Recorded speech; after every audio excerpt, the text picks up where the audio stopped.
الحمد لله وكفى وسلام على عباده الذين اصطفى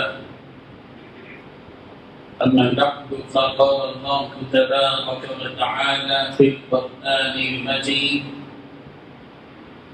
أعوذ بالله من الشيطان الرجيم بسم الله الرحمن الرحيم ومن آياته أن خلق لكم من أنفسكم أزواجا لتسكنوا إليها وجعل بينكم مودة ورحمة وقال تعالى والله جعل لكم من بيوتكم سكنا وقال تعالى ومن رحمته جعل لكم الليل والنهار لتسكنوا فيه ولتبتغوا من فضله لعلكم تشكرون صدق الله العظيم. برادران اسلام، انسان کی زندگی 3 حصوں میں بٹی ہے. ایک ہے وہ جب وہ پیدا ہوتا ہے تو بچپن اور لڑکپن کی زندگی گزارتا ہے. یہ دور بے شعوری کا ہوتا ہے. اس کے اوپر کوئی ذمہ داریاں آئی نہیں رہتی. کھیل کود ہوتا ہے، کچھ پڑھنا ہوتا ہے. پھر اس کے بعد یہی انسان جوانی کا قدم رکھتا ہے اور پھر جوانی کے بعد پھر عمر، پھر اس کے بعد بڑھاپے کی طرف سفر کرتا ہے. اسی کا نام انسانی زندگی ہے. اور یہ زندگی کے بعد آخری اسی پروردگار کی طرف جاتا ہے جس نے اس کو پیدا کیا. اور موت کا شکار ہوتا ہے. موت ایک اسٹیشن ہے اپنے رب کے پاس پہنچنے کا کہ بھائی کہیں تو جاؤ، تم سب اسی کی طرف لوٹائے جاؤ. دنیا میں لاکھوں کروڑوں اربوں انسان پیدا ہوئے، آئے اور موت کا شکار ہو کر چلے گئے. کوئی باقی نہ رہے گا. اور ایک وقت وہ آئے گا جب سارے کے سارے فنا ہو جائیں گے. کل من علیہا فان، ہر چیز فنا کی گھاٹ اتر جائے گی. وَيَبْقَى وَجْهُ رَبِّكَ ذُو الْجَلَالِ وَالْإِكْرَامِ، جلال و اکرام والے پروردگار ہی کی بقا ہوگی، وہی ایک باقی. یہ 3 زندگی کے جو مرحلے ہیں، بچپن، جوانی اور بڑھاپا، ان تینوں میں جو درمیانی زندگی ہے وہ جوانی کی، بڑی اہمیت والی زندگی اور ذمہ داری والی زندگی ہے، ہوش اور جوش والی زندگی اور شعور والی زندگی ہے. اس جوانی کی زندگی میں انسان طبعی طور پر، فطری طور پر پیدا کرنے والے نے اس کی جسم کی ساخت کے اعتبار سے کچھ اس کے تقاضے رکھے. جن تقاضوں کو پورا کرنا ویسے ہی ضروری ہے جس طرح کے پیدائش کے بعد سانس کی ضرورت ہے، کھانے کی ضرورت ہے، پینے کی ضرورت ہے. اور اسلام دین فطرت ہے. یہ فطرت والا دین. اسلام کبھی انسان کو کی فطرت کو دبا کر زندگی بسر کرنے کا حکم نہیں دیتا اور نہ اس کی ترغیب دیتا ہے، بلکہ حکم ہے کھاؤ پیو، کلوا واشربوا، کھاؤ پیو لیکن حدود میں لاؤ. ولا تسرفوا، اسراف مت کرو، بیٹا فضول خرچ مت کرو. جتنا کھانا ہے پکاؤ، جو کھا لو تو پھر اس کو بیکار مت کرو، بلکہ اس کا تحفظ کرو یا اس کو غریبوں میں تقسیم کرو. لیکن اسراف. اور جس طرح پیدائش کے بعد کھانے اور پینے کا حکم ہے بالکل جوانی پر قدم رکھا جاتا ہے، تو پروردگار اس کی فطری تقاضے کے مطابق حکم دیتے ہیں کہ فن کی نکاح کرو. مَا مِنَ النِّسَاءِ، عورتوں میں جو تم کو پسند ہو نکاح کرو. اور نکاح میں بھی انسانی فطرت کو ملحوظ رکھا گیا، رواج کو ملحوظ نہیں رکھا گیا. رواج کچھ اور کہتا ہے، انسانی اور فطری تقاضے کچھ اور ہوتے ہیں. ایک رواج یہ ہوتا ہے جیسے ہمارے ملک میں رواج ہے کہ ایک ہی شادی پر اتفاق کیا جاتا ہے، لیکن اسلام فطری مذہب ہے. وہ انسان کے فطری تقاضوں کو سامنے رکھ کر احکامات نازل فرما. اسی لیے حکم دیا گیا فانکحوا ما طاب لکم من النساء مثنى وثلاث ورباع. ضرورت پڑے گی انسان کو، عورت کے کچھ مسائل ہوتے ہیں، اس کی زندگی کی تقاضے ہوتے ہیں، اس لیے 2 2 3 3 4 4 عورتوں سے نکاح کرو. ایک کا تو تذکرہ ہی تو نکاح ہوتا ہے. پھر اللہ تبارک و تعالیٰ نے جو نکاح کا سسٹم رکھا، حکم دیا نکاح کرو، تو اس نکاح کا مقصد کیا ہے؟ بھئی کیوں نکاح کرنا ہے؟ زندگی گزارنا تو اکیلا ہی گزار لیتا، اکیلے بھی زندگی گزر جاتی ہے نا. لیکن حکم کیوں دیا گیا کہ نکاح کرو؟ کیا ضرورت ہے نکاح کرنے کی؟ نکاح کا مقصد کیا ہے؟ نکاح کے 3 مقاصد، اور یہ قرآن مجید میں بیان ہے. پہلا مقصد ہے سکون، دوسرا مقصد ہے محبت، تیسرا مقصد ہے مہربانی. 3 نکاح کے مقصد ہیں کہ مرد اور عورت جب الحمدللہ کے ذریعے نکاح کے ذریعے زندگی بسر کریں، اور ان کی زندگی کا آغاز ہوتا ہے ازدواجی زندگی جس کو کہا جاتا ہے. اب بیچلر نہیں رہے بلکہ اب زندگی بدل گئی، ذمہ داریاں اور بوجھ اس کے اوپر آگے گویا کہ وہ گرفتار ہو گیا، ایک قید ہو گیا. اب اس کے اوپر ذمہ داریاں ہیں، اور جو مقاصد ہے وہ 3 ہیں. وہ سکون، پہلا ہے سکون کہ مرد بیوی سے سکون حاصل کرے، شوہر بیوی سے سکون حاصل کرے، اور بیوی شوہر سے سکون حاصل کرے. یہ ہے مقصد پہلا. اور دوسرا مقصد ہے شوہر بیوی سے محبت کرے، بیوی شوہر سے محبت کرے. اور تیسرا مقصد ہے کہ بیوی شوہر پر مہربانی کرے، اور بیوی شوہر بیوی پر مہربانی کرے، اور بیوی شوہر پر مہربانی کرے. اور ان تینوں مقاصد کا ذکر رب الجلال نے سورۃ الروم کی اس آیت میں فرمایا. وَمِنْ آیَاتِهِ، رب الجلال کی قدرت کی نشانیوں میں سے ہے کہ ان خلق لکم من انفسکم ازواجا، کہ اس پروردگار نے تم کو تمہیں میں سے جوڑے بنا دیا. تم کو اکیلا بنا نہیں چھوڑا، صرف آدم کو پیدا کر کے نہیں چھوڑا بلکہ آدم کے ساتھ حوا کو پیدا کیا، ان کے جوڑے جوڑے بنا دیے. ایک مرد پیدا کیا، اس کے جوڑے بنا دیے. اکثر یہ ہے کسی کا جوڑا نہیں ہوتا، بعض لوگ ایسے ہی زندگی بدل کرتے ہیں، جوڑا نہیں بنا، اس کا مطلب نہیں. لیکن اکثر کا مطلب حکم الکل ہے، وہی اکثر حکم الکل، اکثر کا مطلب کل ہو جاتا ہے. ایک آدھ کا تو ہوتے ہیں جیسے چاول دو ہوتے ہیں، اس میں تو کچھ جو ہے ایسی چیز بھی آ جاتی ہے جو کل آ جاتا ہے، وہ شمار نہیں ہوتا. ویسے ہی قرآن میں بھی دیکھا تمہارے پروردگار نے تمہیں میں سے جوڑے بنائے. کیوں بنایا ہے جوڑے؟ لتسکنوا الیہا، تاکہ مرد عورت سے سکون حاصل کرے. یہاں مرد کو کہا گیا یہ عورت تمہارے سکون کا اڈا ہے، تمہارے سکون کا منبع، سرچشمہ، مرکز، معدن، سب کچھ تمہارے سکون کا اڈا تمہاری بیوی ہے. لتسکنوا الیہا، تاکہ تم سکون حاصل کرو. اب جب مرد کو سکون عورت سے ملتا ہے، آٹومیٹکلی عورت کو بھی مرد سے سکون ملتا ہے. اور پھر یہ تو پہلا مقصد. اور دوسرا مقصد وَجَعَلَ بَيْنَكُمْ مَوَدَّةً، اور اللہ نے تمہارے درمیان میں محبت ڈال دی. یہ محبت دوسرا مقصد ہے نکاح کا، کہ تم آپس میں دوسرے کے ساتھ محبت کے ساتھ رہو. نکاح میں بھی رہو، دشمنی رہے، یہ تو کرامت ہے. کہ نکاح میں ہو تو محبت کے ساتھ رہو.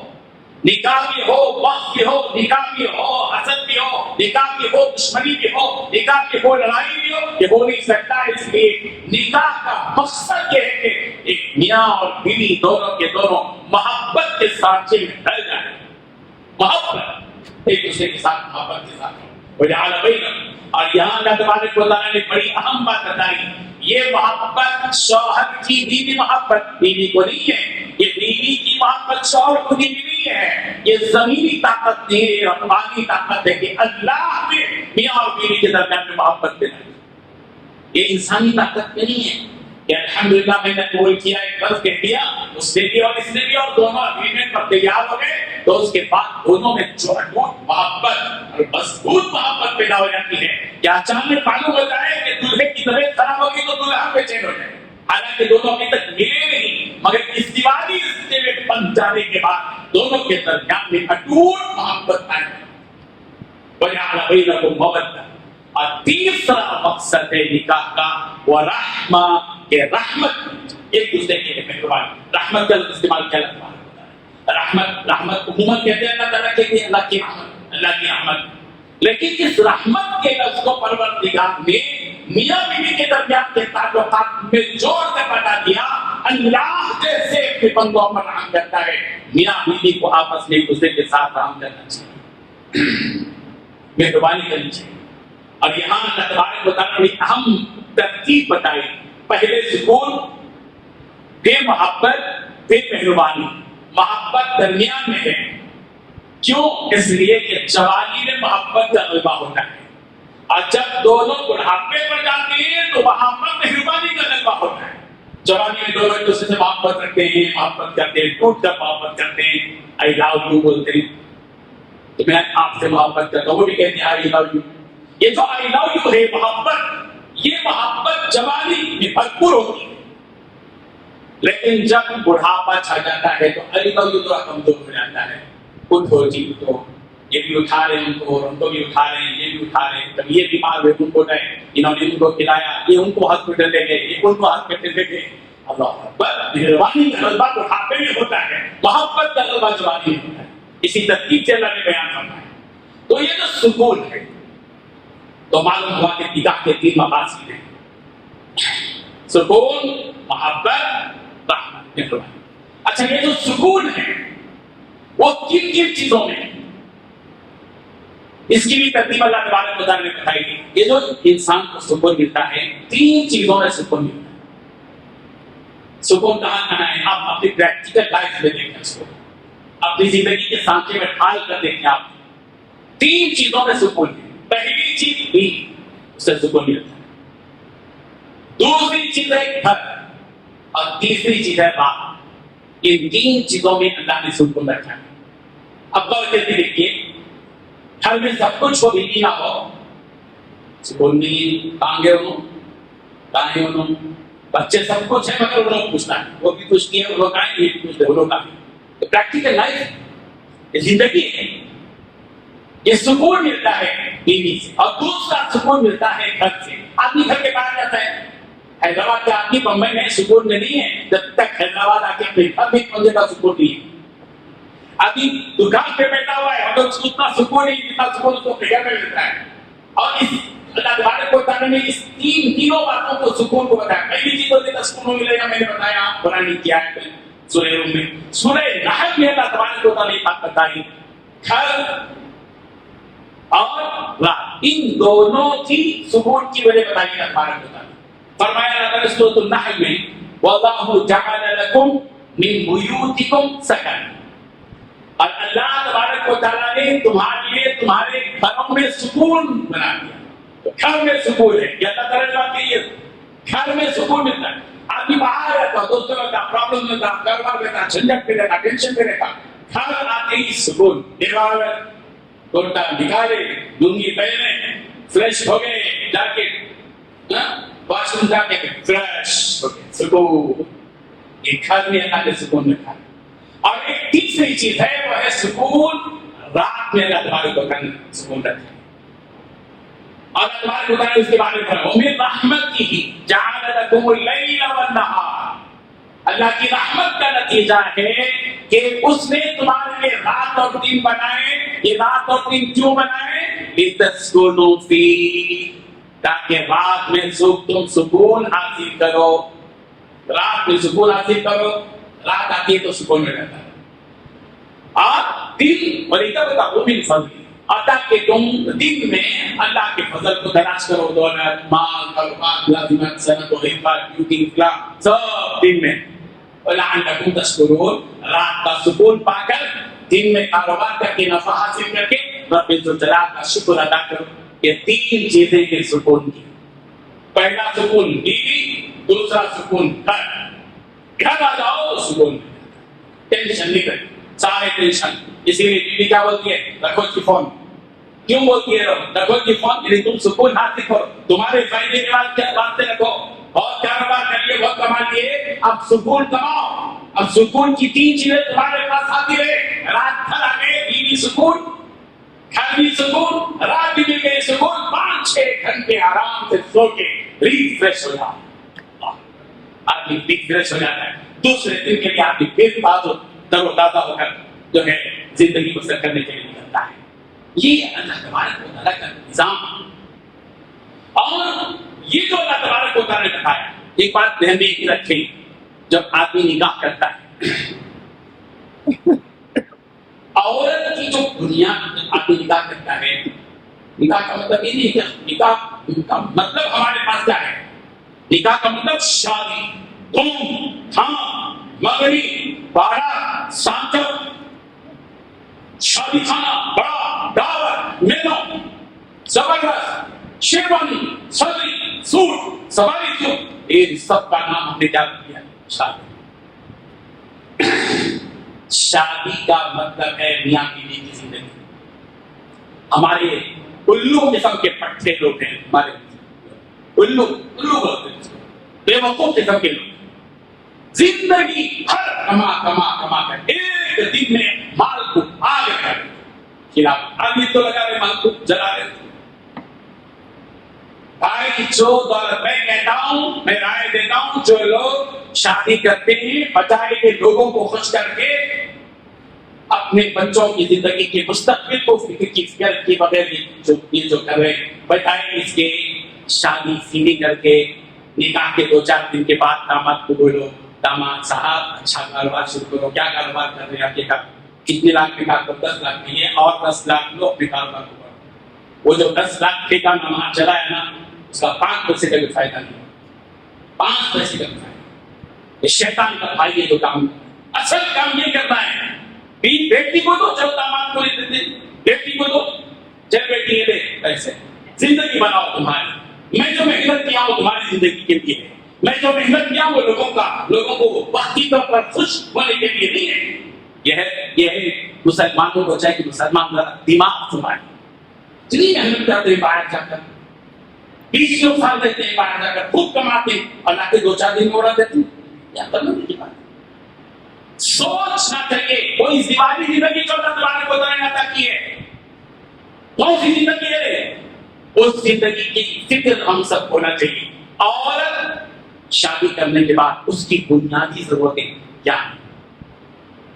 عورت کی بنیادی ضرورتیں جو ہے وہ 3 ہیں، اس کو ذہن میں رکھیں۔ ایک ہے تحفظ، عورت چاہتی ہے کہ مرد اس کی حفاظت کرے، کیوں نہیں شادی کر کے لایا اور عورت اس کی حفاظت کرے؟ آج کل الٹا ہو گیا نا، میں شادی کر کے آیا، بہت بڑا تیر مار دیا میں، اس لیے اب تمہاری سیکیورٹی میں آ گیا، تم اب میری حفاظت کرو، اب میرے پاس تو نہیں ہے، آدمی ہوں، جو کچھ کرنا ہے تم کو کرنا ہے، تم میری حفاظت کرو۔ یہ تو معذور داماد ہے، معذور ہے شادی۔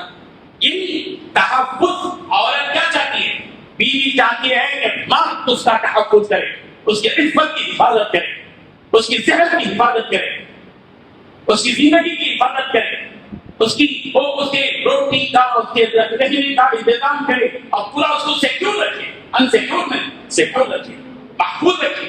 عورت کی بنیادی ضرورتوں میں سے 3 ضرورتیں ہیں، ان میں سے پہلی ضرورت ہے تحفظ، اس کا تحفظ کرے، حفاظت کرے۔ کہاں پہ رہے؟ ٹیلی فون کر کے پوچھتا ہے شوہر کہاں ہے، خیریت سے، طبیعت کو، یہ جو خیریت سے کیا ہے؟ خیریت کا مطلب کہ صرف پوچھنا نہیں ہے، بہت سے لوگ ہمارے پاس بھی خیریت پوچھتے ہیں، ایسی خیریت پوچھتے ہیں کہ اس خیریت کی بھی خیریت پوچھنا پڑتا ہے، خیریت جواب دینے سے پہلے چلے جاتے ہیں آگے، یہ خیریت ہے۔ ایک صاحب نے ایک صاحب سے پوچھا کیا بھائی خیریت سے؟ دونوں بولے میرے کو 10 روپے دو، دونوں بولے ہاں، جب تو میری خیریت دریافت کرا 10 روپے دینے کی طاقت نہیں، تو تیری خیریت دریافت کر، میری کیا خیریت دریافت کرے گا؟ تو خیریت رسمی نہیں ہوتی، شوہر بیوی کی خیریت دریافت کرتا ہے، دل کی گہرائی سے خیریت دریافت کرتا ہے، اس کی حفاظت کی سوچتا ہے، سفر میں ہوتا ہے بیوی کے بارے میں بھگائیں، ایسے سے پہنا دروازے بند کر دینا، آرام سے دینا، بچے کے سے بھی، یہ تحفظ ہے. پہلی چیز تحفظ ہے، حفاظت. اور دوسری چیز ہے توجہ. شوہر کو چاہیے کہ بیوی کی طرف توجہ دے. عورت کیا چاہتی ہے؟ چاہے معصوم گھر چھوڑ کر آئی، ماں کو چھوڑ کر آئی، ماں کی ممتا کو چھوڑ کر آئی، باپ کو چھوڑ کر آئی، بہنوں کو چھوڑا، بھائیوں کو چھوڑا، اپنا گھر چھوڑا، اپنی ماحول کی بچپن سے کھائی ہوئی غذاؤں کو چھوڑا، اس مزے اور لذت کو چھوڑا، پڑوس کو چھوڑا، ساری چیزوں کو چھوڑا، اور ایک بیگانے گھر میں آتی، ایک اجنبی گھر میں آئی. اس کا وہاں کوئی نہیں ہے. اس کو توجہ دینے والا اگر کوئی ہے تو اس کا شوہر ہے. وہ شوہر اس کی طرف توجہ دے. اگر شادی کے بعد اگر شوہر بیوی کی طرف توجہ نہ دے، کون ہوگا اس کے لیے سوائے مایوسی کے، سوائے اس کے لیے افسوس کے کہ وہ تو زندگی اچھی تھی، اس جہنم میں اگر مجھے کیوں پڑھنا چاہیے تھا. اس لیے دوسری چیز ہے توجہ. شوہر کو چاہیے کہ اپنی بیوی کی طرف توجہ دے، بے توجہ نہیں، اور توجہ کو بانٹے نہیں. آج کل تو پہلے ہی پٹے ہیں، مجھے معاف کیجیے، معاشرہ آپ سمجھتے ہیں، کالج کا حال، اسکولوں کا حال، کالجوں کا حال، یونیورسٹیوں کا حال، ماحول، توجہ پہلے ہی سے بڑھی ہوئی ہے. یہ توجہ اپنی بیوی کی جانب مبذول رہے گی، توجہ پوری کی جائے. تیسری چیز جو عورت چاہتی ہے وہ حوصلہ چاہتی ہے. عورت چاہتی ہے کہ شوہر اس کو حوصلہ دے، اور شوہر چاہتا ہے کہ عورت جو ہے اس کو حوصلہ دے. دن بھر پریشانی میں آتا ہے، عورت توجہ کیا دیتی ہے؟ اس کی طرف توجہ دیتی ہے. اپنے آرام کو چھوڑ کر اپنے شوہر کی طرف توجہ دیتی ہے. شوہر کو چلتا ہے، کیا چاہیے؟ پانی چاہیے، پانی لا کر دیتی ہے. اور کیا چاہیے؟ کپڑے چاہیے، کھلا چاہیے. پھر اس کے بعد اور کیا چاہیے؟ پھر اس کے بعد شوہر کی طرف توجہ دیتا ہے، پوری طرح توجہ. دن بھر کیا ہوا تو پھر کھانا کھانے کی پتا کی بھی کیا ہے، کھانا کھائے کھائے، صحت کیسی ہے تمہاری، آپ کے والدین کیسے ہیں، میں تم سے نکاح کیا تمہارے باپ سے نہیں، دعوی کر لیتے ہوں گے میرے کو کیا کرنے کا ہے. نہیں، عورت کا تحفظ، عورت کی طرف توجہ، اس کے رشتہ کے حقوق، اور پھر اس کے بعد حوصلہ افزائی.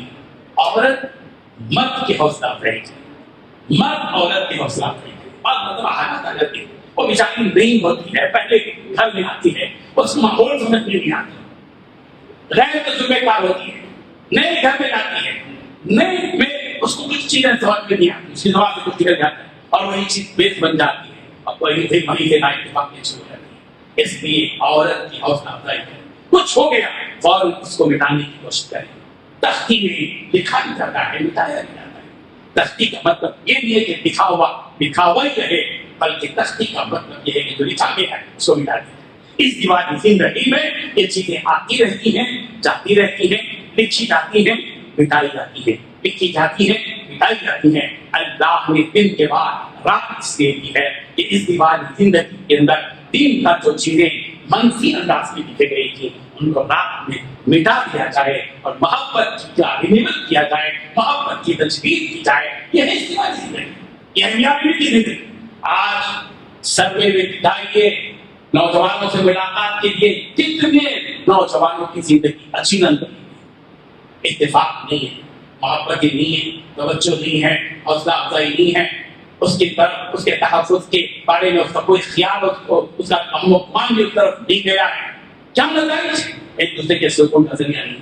اس لیے ضرورت اس بات کی ہے کہ ہم اس سلسلے میں خلاصے کے طور پر اس بات کو سمجھیں جو میں نے پوائنٹ آپ کے سامنے رکھی. سب سے پہلے یہ کہ نکاح کا جو مقصد ہے وہ 3 مقاصد ہیں. سکون، کہ آپس میں دوسرے کا سکون بنے، محبت، کہ آپس میں دوسرے کا میاں بیوی محبت کا ذریعہ بنے، اور تیسری ہے دوسرے کے ساتھ مہربانی کریں. اور سکون جو ملتا ہے اللہ تبارک و تعالیٰ نے 3 چیزیں انسان کی زندگی کے لیے سکون کا ذریعہ بنائے ہیں.